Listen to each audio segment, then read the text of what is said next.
Hello and welcome to the Wicked Things podcast. You're listening to the standalone playlist. The story you're about to hear is called Friends Until the End. In this, we listen to the story of two new zombies just trying to live their best lives.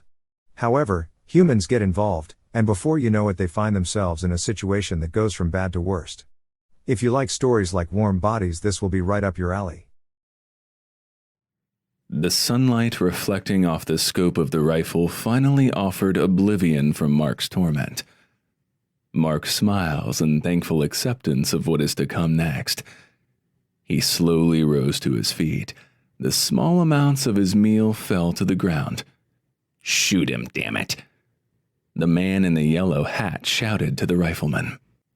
The shot rang out as Mark found himself recalling the day everything changed. He remembered standing inside his apartment holding cash ready to exchange it with the delivery man for the pizza he craved so badly. A large veggie lover. He chuckled as memories of his hippie parents telling him, eating meat was murder. Mark opens the door with excitement in his every move and a smile on his face.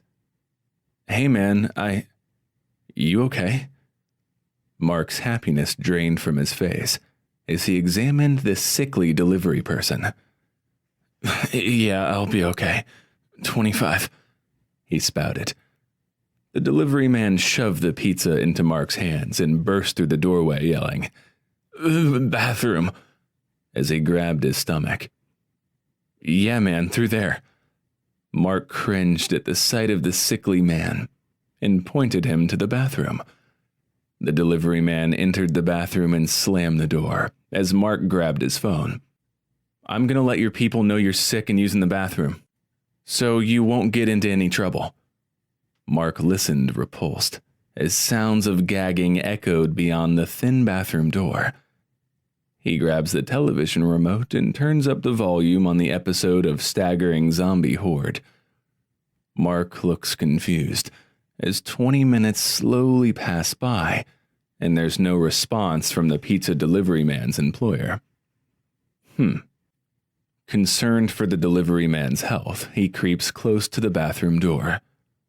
"Hey buddy, you doing okay in there?"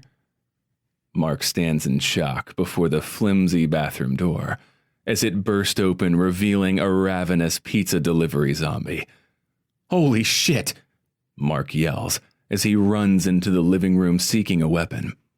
The zombie pounces on Mark, but not before he could roll over. They struggle on the floor with the zombie on top of Mark. The zombie attempts to bite him repeatedly, but Mark deflects the series of attacks away from his face and neck. Mark notices his girlfriend's high heels under the coffee table nearby, but he would have to risk being bitten in order to grab one of them. He quickly determines that he must arm himself with one of the high heels. He pushes the zombie up as he drives his body closer to one of the shoes. He smiles, having grabbed one of the shoes. A searing heat and pressure quickly guides his attention back to the fray. Mark thrusts the spike of the heel through the eye socket and deep into the skull of the pizza delivery zombie. The eye socket erupts, gushing all manner of noxious and spoiled body humors on him. Mark pushes the zombie off of himself. "Oh, fucking asshole!" He kicks the body of the zombie. Shit! Stinging pain places his attention on the bite wound inflicted during the brawl. The bullet crashes into his cheek, crunching and crackling as bone shatters. It is in these microseconds Mark finds himself thrust back into his recent past as his body begins to fall to the ground. Deep feelings of regret fill the few thoughts remaining. Mark recalls those first days of his life as a part of the growing zombie horde.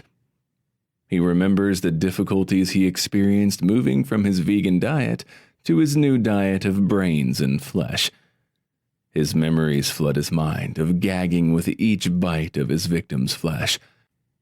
Unlike the other zombies, he had tried to go as long as he could between possible meals. Others simply gave in to the hunger for flesh, as it staved off the pains of their decaying bodies. There were a few who tried to resist the hunger, including his friend Oliver, whom he had met while watching the horde tear apart a preschool seeking its inhabitants. Mark and Oliver became the best of zombie friends. This day would prove that each was more than willing to die for one another. The friends had been out for a zombie stroll when they happened upon a large home with windows boarded up. Seeing other zombies beating on the outside of the house, they decided to see what all the excitement was about. Suddenly, Mark, Oliver, and the throng of hungry dead were netted by a group of armed people. Together, they struggled to try and free themselves, but the trap was sprung.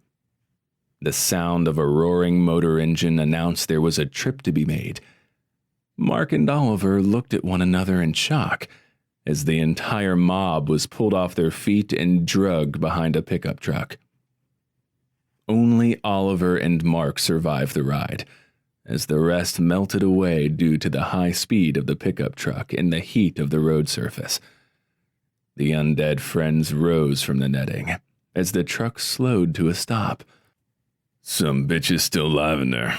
Looky here," called the first armed man in a yellow hat to exit the truck.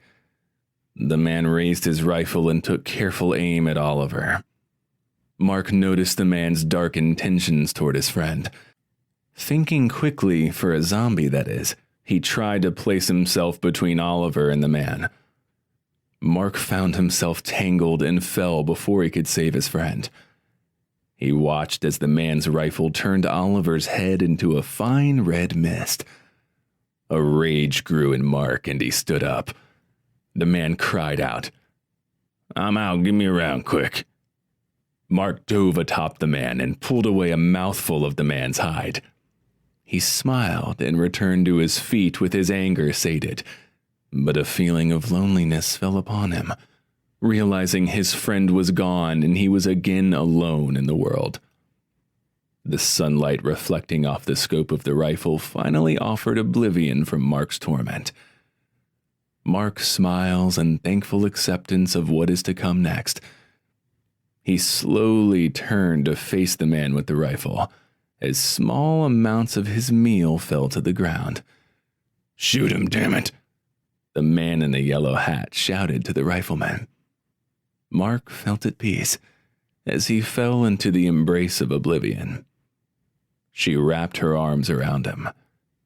In that instance, he knew he would be alone no more. That was a troublesome story, wasn't it? I wonder if zombies experience fear when confronted with oblivion? Either way, thanks for listening to our story, friends, until the end. This is the Wicked Things podcast signing off. Goodbye.